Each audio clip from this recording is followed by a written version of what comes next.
Traveling to India during pandemic sounds scary, isn't it? Well, it isn't.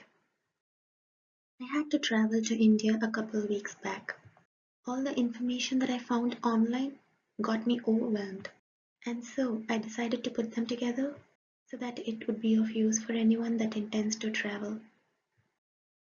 The first step is to book your flight ticket. Remember to keep some buffer while you decide on your travel dates and be flexible with the dates. Google is not going to give you all the flight options available, so look up for options on individual airline websites.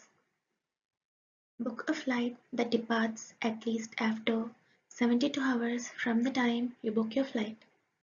Try to take a domestic flight within the country to the location from where you can directly reach India instead of going through a third country for an international transfer. Book your tickets and have them printed. Once you have your flight tickets booked, the next step is to get your COVID test. Look up for RT-PCR test locations near you. Book an appointment such that your sample is collected within 72 hours from the time of your flight departure. This timeline may vary from airline to airline. Remember to ask for RT-PCR test only. Rapid test results will not be accepted. If you do not have enough time or do not find appointments in free test centers, you can apply for expedited test results. It may cost you up to $400. Mine costed about $350.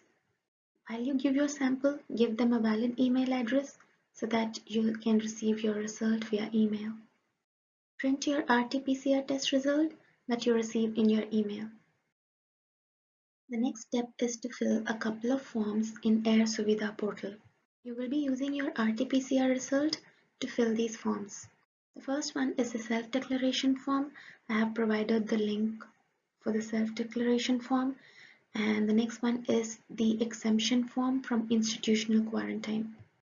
If you are arriving from UK, you must undergo a mandatory RT-PCR test in UK as well as in India, and you must be uploading your negative RT-PCR test report via self-declaration form on the Air Suvidha portal before boarding the flight. Next step is to apply for E-Pass. You can do this even before you fill the Air Suvidha application. So you can apply E-Pass for your state. Different states will have different applications and the details requested may be different. I have provided the link to Tamil Nadu E-Pass application. If you have the car and the driver information handy, you can provide them while you apply for E-Pass. You will get an instant response to your email with the E-Pass. It will be in a PDF format. Print this PDF in color and you can have a copy. And the person that is going to pick you up should place the colored printout of the E-Pass in the car dashboard.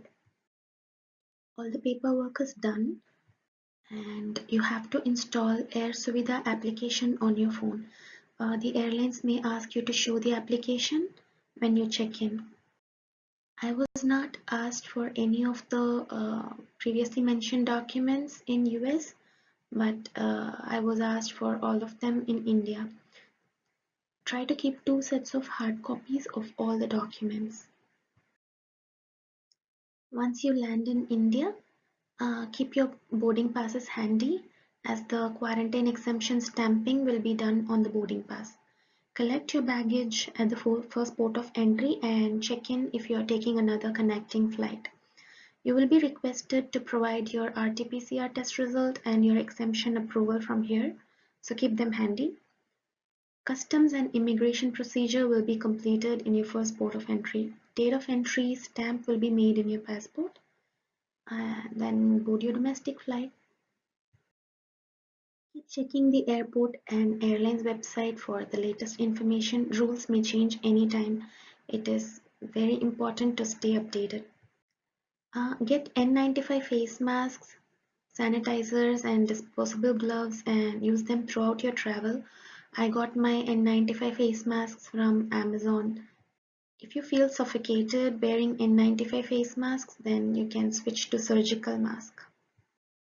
Have a safe trip. Let me know if you have any questions. Thank you.